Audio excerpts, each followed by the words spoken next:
교회로서 행복하십니까? 라는 제목을 또 이제 말씀 나누고자 합니다. 행복하신가요?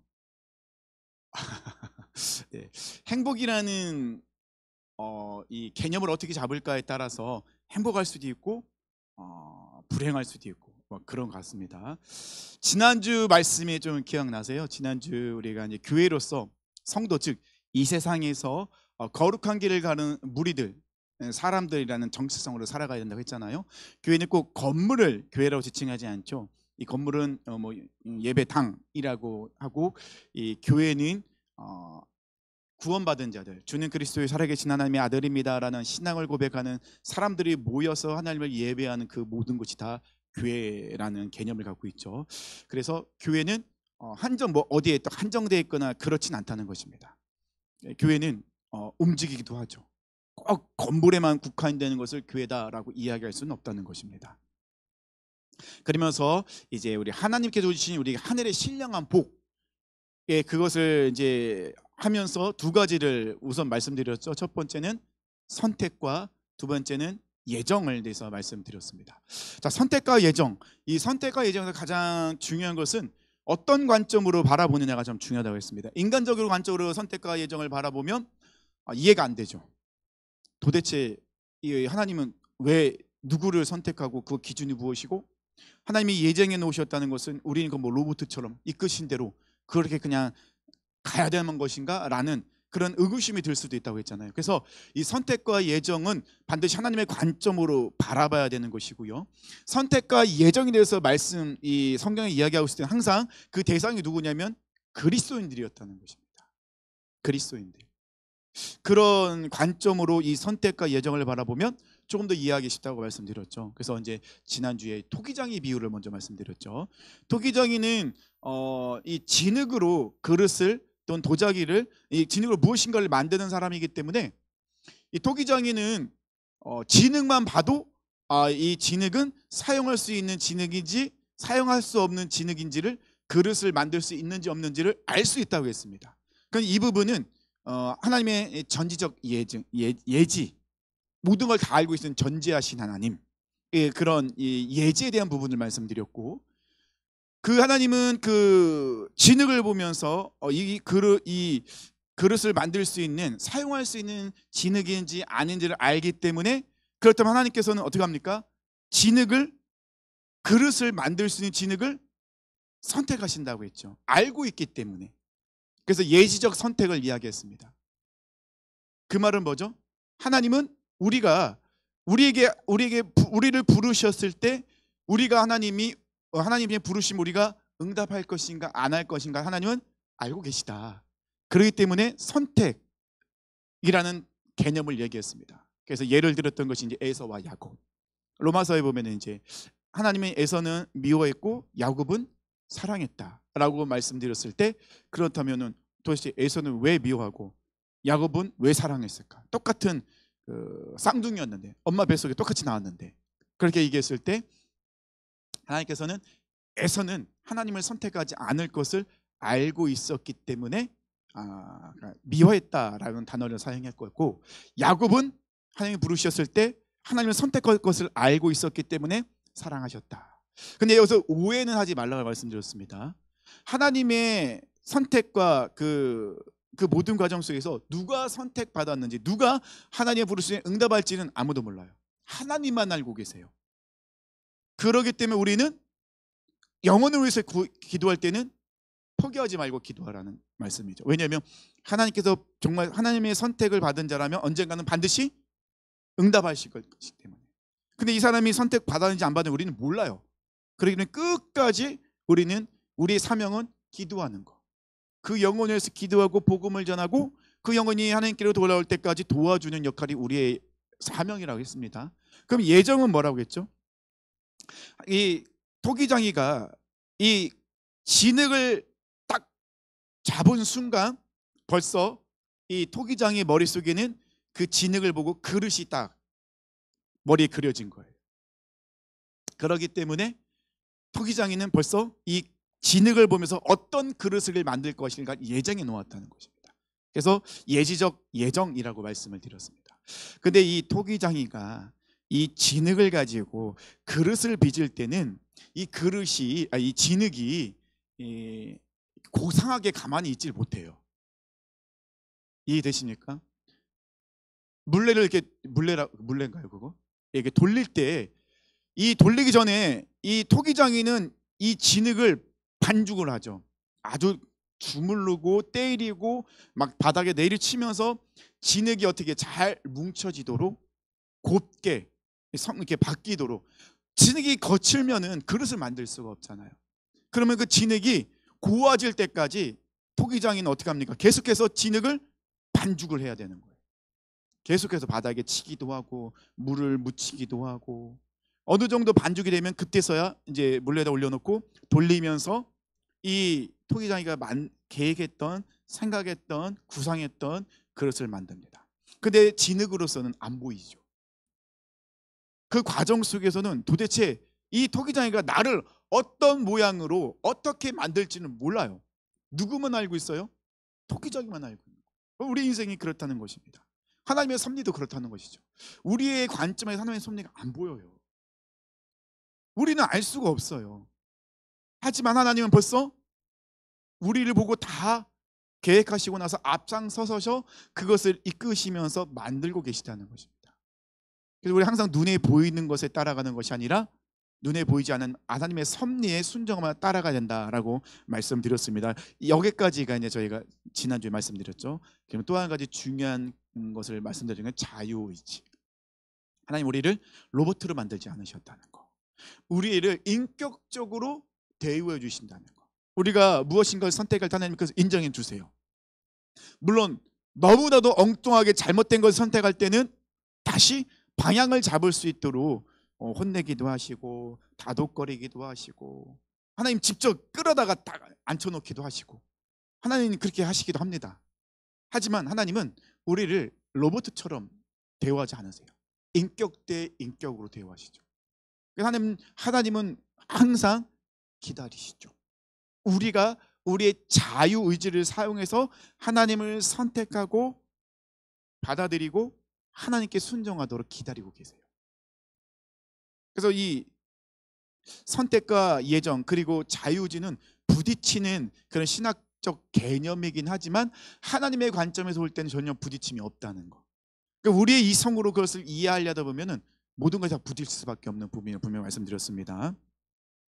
그래서 우리 하나님께서 우리가 거룩하고 흠이 없는 자들이 되도록 창세전부터 우리를 선택하셨다. 우리 선택하신 이유는 하나님이 우리가 이 세상 속에서 거룩하고 흠이 없는 자로 살아가도록 선택하셨고, 우리를 예정하신 이유는 무엇이냐? 우리가 예수님처럼 이 세상 속에서 하나님의 자녀로 우리를 양자 삼으시기를 예정하셨다는 것입니다. 그러니까 여기 앉아 계신 분들은 우연히 앉아 있는 게 결코 아니라는 거. 하나님께 선택받고 예정 안에서 우리 사랑하는 성도님들은 하나님을 찬양하며 경배하며 예배하는 자들이라는 것입니다.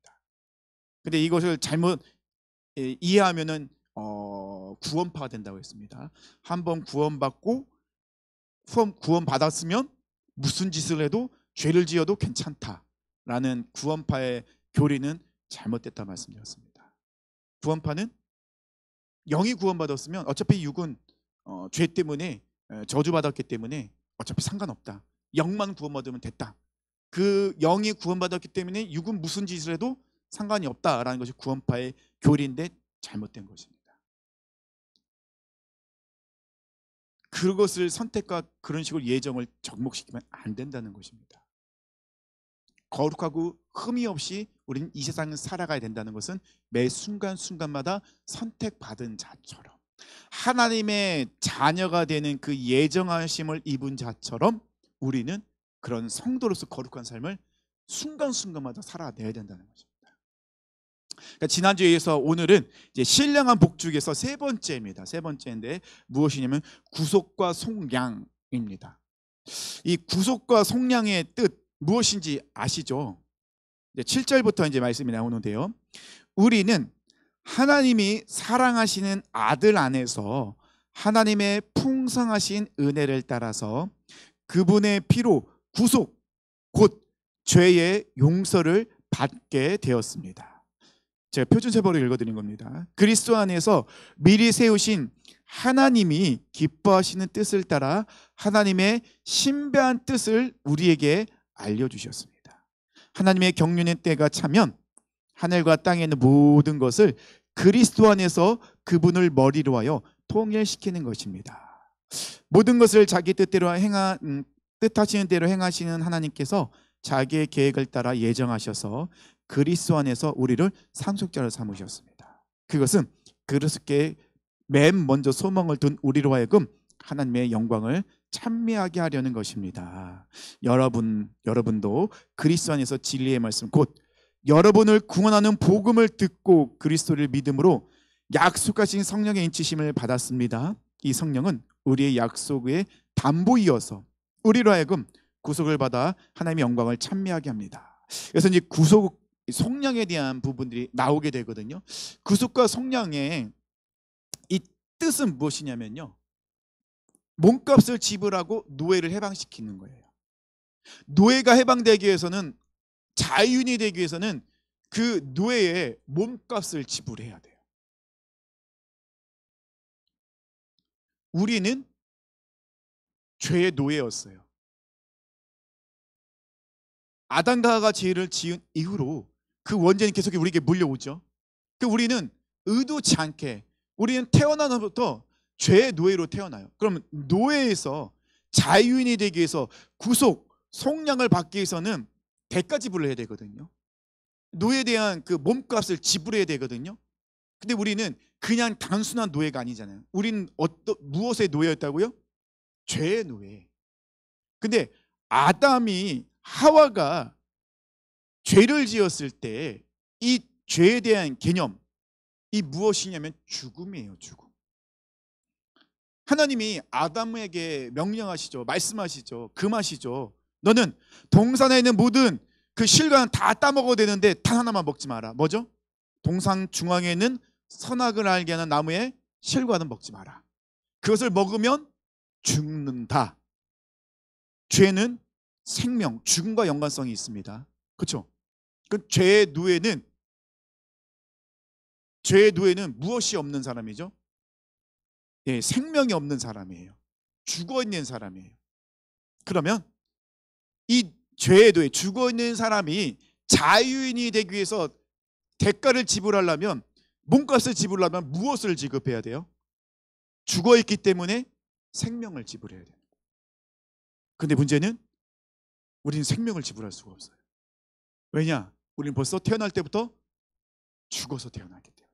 우리 영이 하나님과 관계 끊어져 있는 죽음으로 태어났기 때문에. 그러면 죄의 노예에서 자유인이 될 수 있는 방법이 없는 거예요. 아무 방법이 없어요. 그래서 예수님께서 우리를 죄의 노예에서 해방시키시기 위해서 대가 지불하셨죠. 십자가에서. 그 대가 지불이 뭐죠? 예수님의 생명. 죄 없는 예수님이 살아있는 생명을 우리를 위해서 대신 지불해 주신 거예요. 그래서 우리는 죄의 노예가 아닌 자유인이 됐죠. 그것을 양자됨이라고 하죠. 예수님의 생명의 예수님의 생명을 값으로 지불하심으로 인하여 우리는 하나님의 자녀가 되는 권세를 누리게 되는 그런 대가 지불이 있게 되었다는 것입니다. 예수님이 우리를 죄에서 해방하기 위해서 죄 없으신 예수님께서 생명을 그 대가로 지불하심으로 우리는 구원받은 자가 되었다는 것입니다. 근데 이런 상황 속에서 우리가 이 구속, 속량, 하나님이 우리에게 주신 그 선물을 받아 누리지 못하고 계속 사탄은 우리를 유혹하고 있잖아요. 계속해서 우리를 힐난하고 있고 공격하고 있다는 것입니다. 그래서 13절, 14절 굉장히 중요한 말씀을 하고 있다는 것입니다. 이 구속과 성령에 대한 부분을 이야기하실 때, 여러분도 그리스도 안에서 진리의 말씀, 곧 여러분을 구원하는 복음을 듣고 그리스도를 믿었으므로 약속하신 성령의 인치심을 받았습니다. 이 성령이 우리의 상속의 담보이어서 우리로 하여금 구속을 받아 하나님의 영광을 찬미하게 합니다. 이제 표준 세모를 읽어드렸는데 개역 개정에서 뭐라고 합니까? 이는 우리 기업의 보증이 되사. 담보, 보증 동일한 단어이잖아요. 이 보증이 되사 그 얻으신 것을 속량하시고 그의 영광을 찬송하게 하려 하심이라. 우리가 예수님을 통하여서 구속받았잖아요. 속량받았잖아요. 예수님 우리를 대신 생명의 대가 지불 하셨으니까요.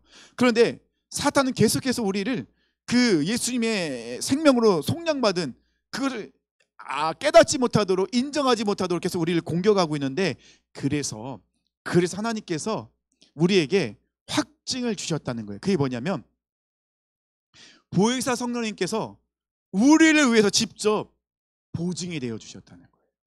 담보가 되어 주셨다는 겁니다. 담보와 보증 어디서 가장 많이 쓰이죠? 돈 빌릴 때 쓰죠. 돈 빌릴 때 많이 쓰죠.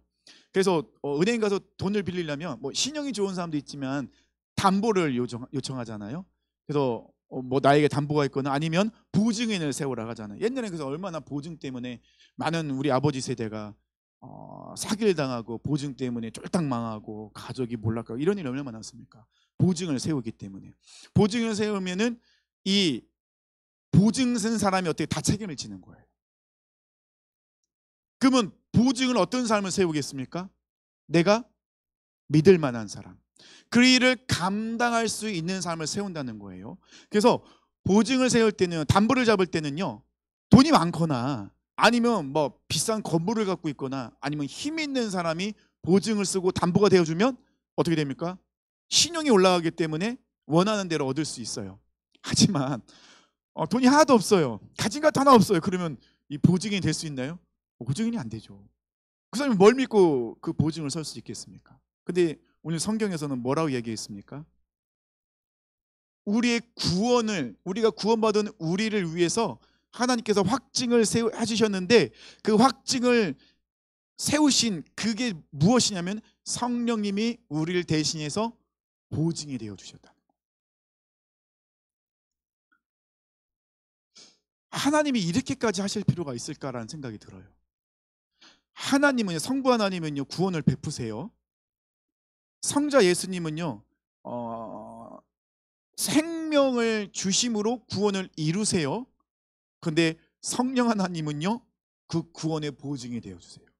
그러니까 성삼위 하나님이 이 구원에 모두 다 한마음이 되어서 우리를 구원하기 위해서 희생하고 계세요. 이 사도 바울은 그것을 분명히 이야기했어요. 그러니까 우리가 어떤 존재인지, 예수님께 구원받은 이 무리들, 성도, 이 교회가 어떤 곳인지를 사도 바울은 이렇게 이야기하고 있는 거예요. 성령님이 직접 우리의 보증인이 되어주신 거예요. 그러니 사단이 더 이상 우리에게 아무 말도 할 수 없는 거예요. 왜냐하면 법적으로 성령님이 보증이 되었기 때문에. 우리를 무엇인가를 찾으려고 하면, 무엇인가를 공격하고 우리를 그런 빛에 대해서 찾으려고 하면은 성령님이 앞장서시는 거예요. 내가 보증했다. 더 이상 아무 말도 하지 마라. 그럼 사단이 더 이상 할 말이 없어지는 거예요. 그래서 이거를 성령의 인치심이라고 얘기해요. 인치심은 뭐죠? 노예가 주인의 표식을 받는 것처럼 성령님이 우리를 인치셨다는 거죠. 우리를 하나님의 자녀로 확증하셨다는 거예요. 성령님의 인치심이 됐기 때문에 사단이 우리에 대해서는 더 이상 아무 말도 할 수 없는, 무엇인가를 요구할 수 없는 그런 상태가 되도록 만드셨다는 거예요. 이게 신령한 복이라는 거예요. 아니, 성삼위일체 하나님께서 나 하나를 구원하기 위해서 이 천지를 창조하신 이 삼일체 하나님이 이렇게 움직이고 계세요. 이렇게 희생을 하고 계시다는 거예요. 나 한 사람 때문에, 우리 때문에. 이렇게 우리가 하나님 보시기에 얼마나 소중한 존재인지 우리는 깨달아야 된다는 것입니다. 그래서 이 사도 바울은요, 특히 1절부터 14절까지의 말씀 속에 계속해서 하나님을 찬양하는 것에 대해서 얘기하고 있어요. 반복적으로. 왜요? 우리는 하나님을 찬양하는 게 마땅하죠. 그렇게 사랑을 받았으니까요. 하나님은 우리 위해서 그렇게 희생하고 계셨으니까요. 근데 이 성령님의 이 인치심, 이런 것들을 통하여서 이 성령님이 우리를 위해서 보증해 주심으로 인하여서 교회 안에서는 치유와 회복이 일어나게 되는 거예요. 왜냐하면 성령님이 직접 앞장서서 일하시기 때문에. 성령님이 우리가 세상 속에서 여러 가지 일 속에서 상처받고 넘어져 있고 가슴 아파하는 것들을 성령님께서는 알고 계시기 때문에 이 교회 안으로 이 예배의 모습, 우리 예배자의 모습을 나아갈 때 하나님의 그 말씀 가운데서 우리에게는 이 성삼일체 하나님의 이 놀라운 이 역사하심을 통하여서 우리는 자연스럽게 치유와 회복이 우리 가운데 일어나게 된다는 것입니다. 그래서 이 교회의 이 모든 교회에 주어진 사명은요, 치유와 회복이에요. 그리스도 안에서, 예수 그리스도 안에서 온전한 치유와 회복이 일어난다는 것입니다. 그러니까 우리 교회 사명도 예수 그리스도 안에서 치유와 회복인 거예요. 우리가 하나님을 찬양할 때, 하나님의 말씀 가운데 우리가 기도할 때 하나님께서 임재하심을 인하여서 우리는 치유와 회복을 경험할 수 있게 되는 거예요. 근데 치유와 회복을 경험한 자들이 가만히 있으면 안 되죠. 그 주님께서는 치유와 회복을 경험한 사람들을 어떻게 하면 세상으로 다시 보내시죠. 파송하시죠. 치유와 회복을 경험한 자를 통하여 그들이 가는 곳에서 다시 똑같은 치유와 회복이 일어날 수 있도록, 이런 것들이 흘러갈 수 있도록 그렇게 사명을 주셨다는 것입니다. 그리고 네 번째는요, 우리는 예수 그리스도로 통일됨, 하나됨을 이루게 된다는 것입니다. 오늘 본문에서 이제 9절 이하에 이제 이 하나됨에 대해서 말씀하고 계신데요. 기독교는요, 기독교는요 굉장히 신비로운, 교회는 굉장히 신비로워요. 근데 신비주의는 아니에요. 신비주의는 맥락이 없어요. 그죠? 눈에 보이는 대로 그냥 뭐 이렇게 나타나지만 우리는 신비해요. 왜냐하면 예수 그리스도는 확증이 진리 안에 세워져 있고 진리 안에서 그런 기적과 능력이 나타나기 때문에 우리는 신비주의자들 아닙니다. 우리는 진리 안에 서 있기 때문에 그래요. 우리는 분명한 근거가 있어요. 기독교는요 굉장히 폐쇄적이에요. 기독교는요, 왜냐하면 우리는 그 외부의 그 어떤 그 가치관도 받아들이잖아요. 그래서 이 기독교 그리스도인들은 다른 종교인들과 대화가 잘 통하지 않아요. 왜냐하면 너네도 맞고 우리도 맞고 이래야지 이게 대화가 돼야 되는데, 우리 항상 뭐라고 하죠? 우리는 맞고 당신들은 틀렸어. 하여간 우리 맨날 이 얘기를 하거든요. 다른 종교에도 구원이 있다고 하는데 우리는 아니야, 거기는 구원이 없어. 너무 단호해요. 우리는 너무 확고해요. 우리는 기독교, 예수 그리스도 안에만 구원이 있어. 우리는 주구장창 그것만 외치거든요. 다른 거는 구원이 없어. 다른 건 진리가 아니야. 그래서 우리는 굉장히 이렇게 폐사라는 단어가 좀 그렇긴 한데 굉장히 그런 부분에서는 굉장히 폐쇄적이에요. 우리 안에서 그 가지고 있는 가치관이 너무 확고해요. 시대는 변하지만 우리의 이 가치관 절대 안 변해요. 지금 뭐 AI 시대고 4차 산업 시대고 막 이런 모든 가치관이 막 짬뽕이 되고 바뀌고 있는 시대에 우리가 살고 있습니다. 어떤 것이 맞는지 정말 헷갈리는 시대에 살고 있을지 우리는 안 헷갈려요. 시대가 이 세상이 종말이 와도 우리는 진리신 예수님을 바뀌지 않습니다. 우리는 그것만 붙잡고 나아간다는 것입니다.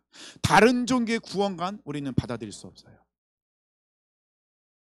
우리는 절대 진리신 예수님만 우리는 고수하고 있고 고백하고 있고 붙잡고 있죠.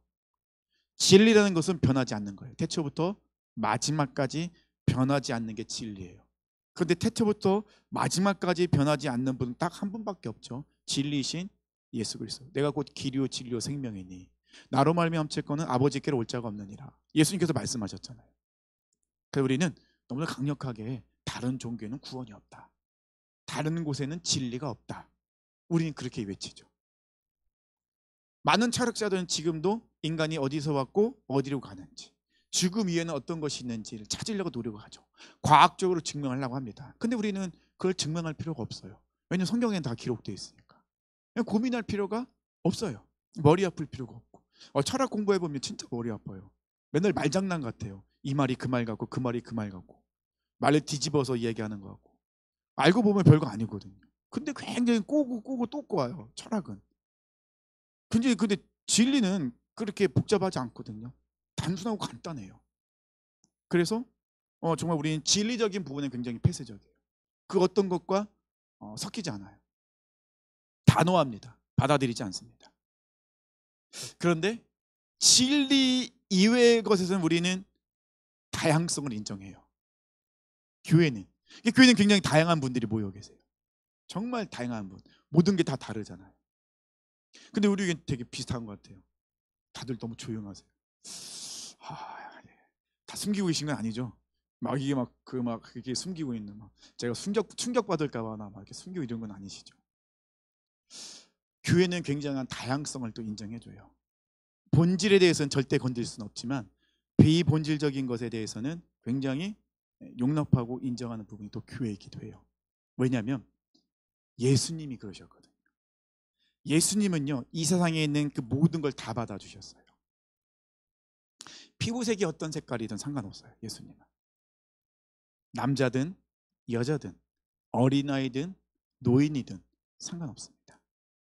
자유인이거나 노예이든, 이 사람이 몸에 상처가 있든 병이 있든 아니면 귀신이 들렸든 전혀 상관없습니다. 예수님께로 나오면 예수님은 다 인정해 주세요. 다 받아주십니다. 유대인과 이방인도 상관없습니다.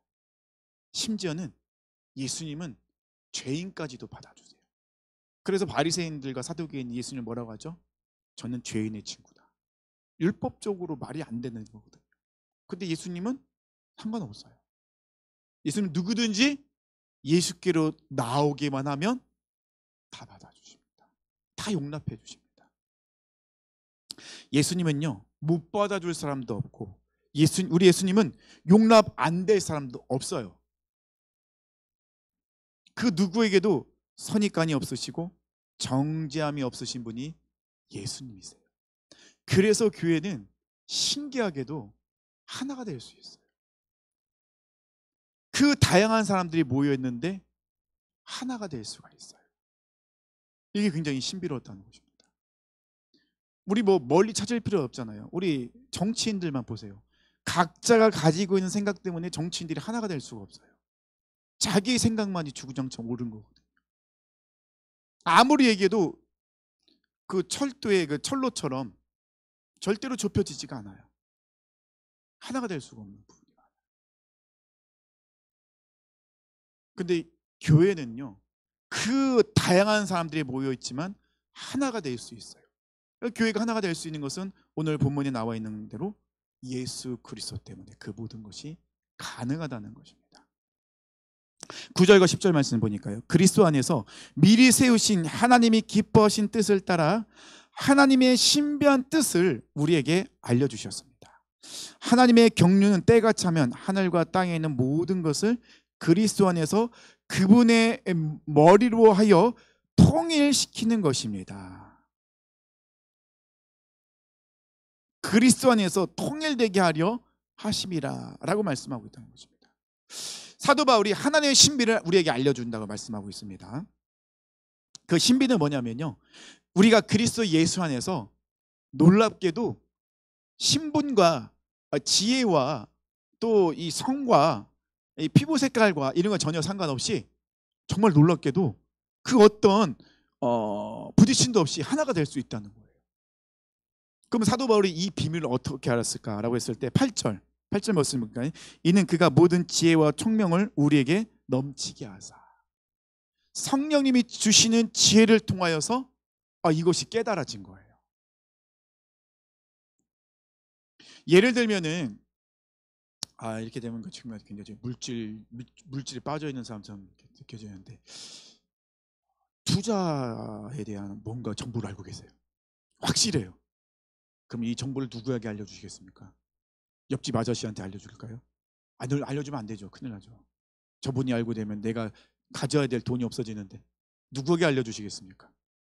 내가 사랑하는 사람, 내가 믿는 사람에게 비밀인데, 너무도 중요한 핵심, 너무도 중요한 비밀인데, 비밀이라는 것은 내가 신뢰할 만한 사람, 내가 사랑하는 사람한테 알려준다는 것입니다. 이 하나님의 이 놀라운 이 비밀을 우리에게 알려주셨다는 것은 무엇입니까? 우리가 그만큼 하나님이 우리를 믿고 사랑하는 존재라는 반증이라는 거예요. 그러면 그 비밀이 무엇이냐 라고 했을 때 모든 만물이 예수 그리스도 안에서 통일이 되는 거예요. 그럼 이걸 조금 더 좀 어렵긴 하지만 말씀 나눠보면요, 모든 것이 통일이 된다는 것은요, 우리가 죄로 인하여서 하나님과의 관계가 깨어졌잖아요. 그 하나님과의 관계가 깨어졌기 때문에 우리 안에 분열, 무질서, 혼돈에 빠지게 되었어요. 왜냐하면 우리 안에 기준이 사라진 거거든요. 하나님과 관계를 맺을 때는 하나님의 기준이 우리 안에 있었기 때문에 질서가 있어요. 모든 것이 통일이 되었어요. 하나가 될 수 있었고 분열되지 않았습니다. 그런데 이 죄 때문에 하나님과의 관계가 깨어지다 보니 분열되게 되고 무질서와 혼돈이 빠지게 되었다는 것입니다. 그런데 이 예수 그리스도의 주권 아래서 이 머리 대신 예수 그리스도를 통하여서 우리는 완전한 질서와 조화와 아름다운 상태가 회복된다는 거예요. 이것이 하나님의 비전이에요. 하나님이 이루시고자 하는 최종 목표 뭡니까? 예수 그리스도를 통하여 온전한 회복.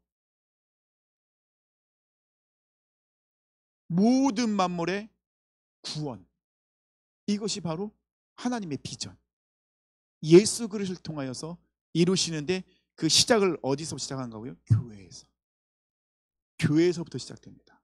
그래서 우리는 내 개인적인 구원만을 생각하면 안 돼요. 우리의 생각은요, 내 구원, 나만의 구원을 뛰어넘어 이 온 우주에 하나님이 이루시고자 했던 그 온 우주의 구원에 대한 부분까지도 우리 생각을 넓혀야 된다는 겁니다. 그래서 이 예수 그리스도를 통하여 이런 기적과 비밀이 나타났다는 것입니다. 그런데 사도 바울이 그것을 지금 이 에베소서에서 분명히 말씀하고 있다는 것입니다. 그러니까 에베소서 안에서 하나됨은 이 교회 성도들이 하나 되는 것이고, 그건 더 넓게는 유대인과 이방인이 하나가 되는 것이고, 그다음에 더 넓게는 모든 자연 만물이 하나가 되는 것. 이게 이제 이 교회의 최종적인, 우리 교회를 통해 하나님이 이루시고자 하는 그런 비전이라는 거예요. 약간은 어렵죠. 이 교회론에 대해서 이야기를 하다 보니 이런 참 어려운 부분이 있는데, 우리가 근데 이런 관점으로 에베소서를 조금 읽어 나가야지 이 분명한 이 안에서 교회가 무엇인지 우리가 하나씩 하나씩 알아가게 된다는 것이죠. 그래서 이 모든 것이 가능한 것은 예수님이 머리 되시고 우리는 예수님의 몸을 이루는 지체이기 때문에 이 모든 것이 가능하다는 것입니다. 그래서 우리는 그렇게 다양하지만 하나가 될 수 있는 거예요. 왜냐하면 예수님이 우리의 머리이시기 때문에. 머리는 어떤 존재이죠? 이 모든 신경과 이 몸을 지시를 내릴 수 있는. 우리 몸에 있는 지체도 정말 다양하잖아요. 우리가 몸에 똑같은 게 다 달려 있으면 큰일 나는 거잖아요. 제 온몸이 다 팔만 달려 있으면 상상만 해도 무섭죠. 안 되죠. 이 몸에 있는 이 신체는 각각의 주어진 다 해야 될 일들이 있는 거예요. 그거 아시죠? 이 눈썹이 없으면 우리가 비가 오면 눈을 못 뜨고 다니는 거. 이 눈썹 때문에 우리가 눈을 뜰 수 있는 거죠. 빗물을 막아주기 때문에. 속눈썹이 있기 때문에 우리는 먼지가 눈 안에 들어가지 않는 겁니다. 이 손톱이 없으면 우리가 종이를 못 잡아요. 이런 일이 일어난다는 것이죠. 그러니까 우리 신체의 이 모든 것들은 전부 다 하나님께서 분명한 목적을 가지고 만드셨어요. 우리 사랑하는 성도님들은요, 우리 주면 몸된 교회를 이룰 때 하나님께 주신 목적과 사명이 있는 분들이세요. 각자의 자리에서 다양한 그런 분들이 하나가 되어 이뤄가는 모습이 우리 안에 있어야 된다는 것입니다. 그래서 모세는 구약 시대에 이런 것을 깨달았던 것 같아요. 하나님의 그 높고 위대하신 이 구원의 역사에 대한 걸 깨달았어요. 그래서 이 모세는 신명기 33장 29절에 이스라엘 백성들은 이렇게 고백을 합니다. 제가 읽어드릴게요. 이스라엘이여, 너는 행복한 사람이로다. 여호와의 구원을 너같이 얻은 백성이 누구냐? 그는 너를 돕는 방패시요 내 영광의 칼이시로다. 내 대적이 내게 복종하리니 내가 그들의 높은 것을 밟으리로다. 이런 말씀이 있다는 거 들어보셨어요? 모세가 이스라엘 백성들을 향해서 너는 행복한 사람이다. 모세가 이렇게 이스라엘 백성들 중에서 직접적으로 너는 행복한 사람이다라는 단어를 사용하면서 이야기하고 있다는 것입니다. 근데 이 신명기 33장 29절의 말씀은 이스라엘 백성들에게 하는 말씀은 아니죠. 완전히 우리에게 하는 말씀인 거잖아요. 우리가 행복한 사람, 행복자, 행복한 그런 삶을 살 수 있는 것은 하나님께서 우리 삶 가운데 찾아오셔서 우리를 구원해 주신, 아까 말씀드린 대로 성부 하나님, 성자 예수님, 성령 하나님이 정말 우리 나 한 사람을 구원하기 위해서 그렇게 수고하고 애쓰고 희생하셨던 그 모습. 아니, 어떤 신이 사람을 구원하기 위해서 그렇게 하시겠냐는 거예요. 그러니까 이 모세는요, 이 신명기 33장 29절 말씀에서 어떤 백성들이 이런 구원의 역사를 경험했느냐? 신이 직접 찾아와서 구원자가 되어주시고 인도자가 되어주시고 보호자가 되어주신 이런 기적을 경험한 민족이 있었느냐? 아무도 없지 않았느냐? 너희들은 왜 그런 행복한 자라는 것을 알지 못하느냐? 우리가 그런 행복자라는 거예요. 하나님께서 우리 인생 가운데 찾아오셔서 구원자가 되어주시고 인도자가 되어주시고 우리 모든 삶을 받아주셨잖아요.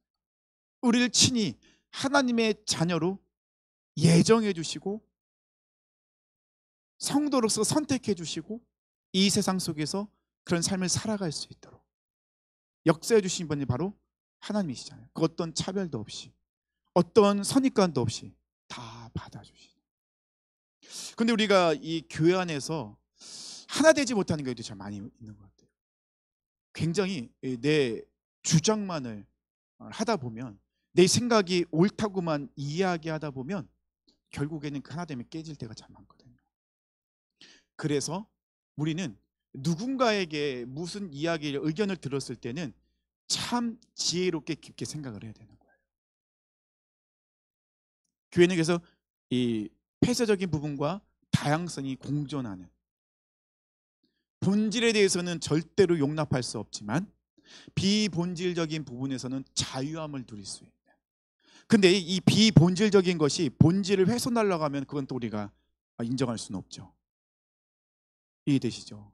그래서 우리 학생들이 머리에 빨주노초 파남별을 해도 상관이 받아주시고, 우리 아이들이 슬리퍼를 신고 교회로 와도 받아줄 필요는 있어요. 받아줘야죠. 그렇게라도 오는 게 어딘데요. 근데 그들이 만약에 은혜를 받으면 누가 얘기하지 않아도 바뀌어요. 근데 우리는 자꾸 선입관을 갖고 쳐다볼 때가 많죠. 감히 하나님이 계시는 성전에 슬리퍼를 찔찔 끌고 와? 예배드리는데 모자를 쓰고 있어? 막 이렇게 하면서. 그렇게 우리가 생각할 필요가 없다는 거예요.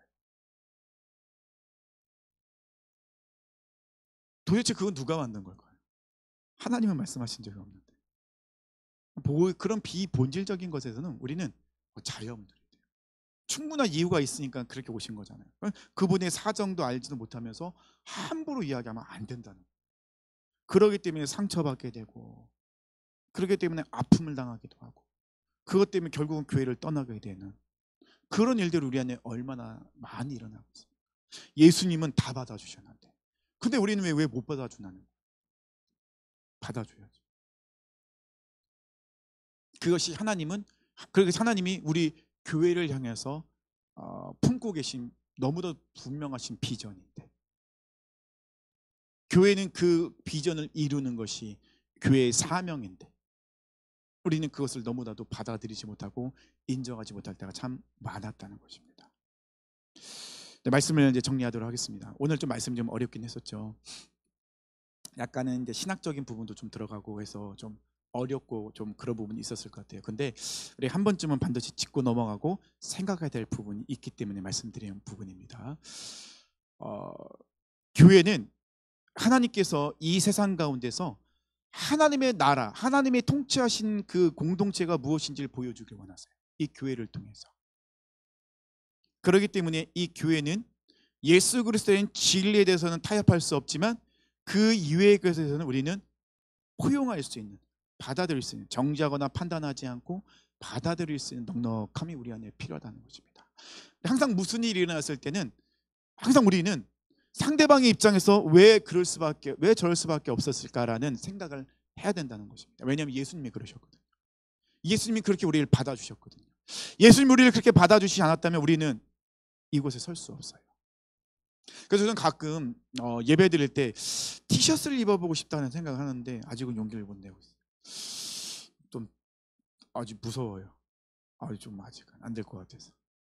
해볼까요, 한번? 아니, 말은 다양성을 인정해달라고 이렇게 이야기하면서 꼭 넥타이를 매고 이렇게 양복을 입어야 될 것 같은, 네, 그런. 근데 그 외국 분들은 굉장히 자유롭잖아요. 막 설교할 때 막 주머니에 손 넣고 막 이렇게 청바지 입고 막 이러고 이런 부분들. 저는 안 될 것 같아요. 아직 너무 고지시켜갖고. 하나 된다는 것은 예수 그리스도는 하나 된다는 것은 예수님을 믿는 자들이 하나님의 영광을 위해서 서로를 용납해주고 인정해주고 하나가 되는 거예요. 받아주는 거예요. 교회 안에서 그런 것이 일어나지 않으면 우리는요, 세상을 받아들일 수가 없어요. 세상을 용납해줄 수 없고, 교회가 세상을 품지 못하면 안 된다는 것이죠. 우리는 세상을 품어야 돼요. 우리는 영혼을 품어야 돼요. 그래서 사도 바울은 어떻게 이야기합니까? 나는 채식주의자도 될 수 있고, 나는 육식주의자인가요? 육식주의자 좀 이상한데? 네, 육식주의자가 될 수도 있다, 이렇게 이야기합니다. 그래서 사도 바울은 만약에 내가 고기를 먹는 것 때문에 누군가 상처받으면 나는 평생에 고기 안 먹을 수 있다. 그게 중요하다는 게 아니죠. 중요한 건 뭐죠? 예수 그리스도가 우리를 통하여 흘러가는 거. 예수 그리스도가 교회를 통하여 흘러가는 거. 그래서 교회는요, 다 받아줄 수 있어야 돼요. 다 용납해 줄 수도 있어야 돼요. 그리고 이해해주고 기도해주고 그리고 기다려줘야 돼요. 그럴 때 진짜 우리가 행복을 느낄 수 있을 것 같아요. 우리가 교회가 행복을 느끼지 못한다고 하면 우리는 도대체 어디에서, 세상은 어디에서 행복을 누릴 수 있을까요? 사람들은 돈에 쫓아가고 명예와 권력을 쫓아가지만 그 안에서는 행복을 누릴 수가 없었어요. 참다운 진정한 행복을 누릴 수 없었죠. 하지만 우리는 이 그리스도 안에 있을 때 진정한 행복을 누릴 수 있거든요. 이 모세가 이스라엘 백성을 향하죠. 너희는 행복자로다. 우리는 행복자로다. 왜냐하면 하나님의 자녀잖아요. 하나님을 받아줬고, 그리고 우린 또 그 누구도 다 받아줄 수 있는 넉넉한 마음이 있는 그런 모습이기 때문에 우린 행복자로서 살아갈 수 있죠. 뭔가 내 안에 꽉 차 있는 것이 있으면 솔직히 행복해질 수가 없어요. 자꾸 걸리는 게 너무 많거든요. 걸리는 게 있으면 행복할 수가 없어요. 근데 행복자라는 거 뭐죠? 그 걸리는 게 없거든요. 왜냐면 예수 그리스도에서 해결이 됐기 때문에. 그리고 그 받은 것을 다른 사람에게 나눠주고 흘려보내기 때문에. 그리고 행복자로 살아갈 수 있는 겁니다. 그래서 제목을 교회는 아, 어, 교회로서 행복하십니까? 라는 제목을 제가 지었던 것이 그런 의미입니다. 우리 사랑하는 성도님들 정말 행복한 삶을 살고 계십니까? 교회로서?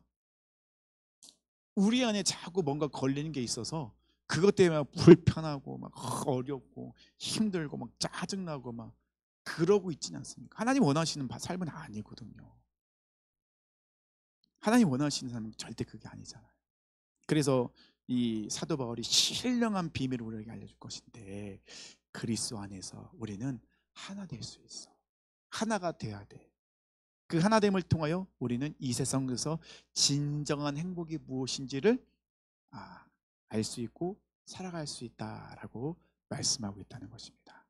우리 사랑하는 성도님들, 이제 본격적으로 이제 에베소서가 다음 주부터 이제 시작이 될 텐데, 이제 이 모든 걸 통하여서 우리가 교회라는 것을 잊지 않으셨으면 좋겠습니다. 하나님께서 우리를 통하여서 정말 놀랍게 이 세상 가운데 모든 사람들이 예수 그리스도 안에서 구원받고 모든 사람들이 다 회복이 되고 치유가 되고 하나가 되길 원하십니다.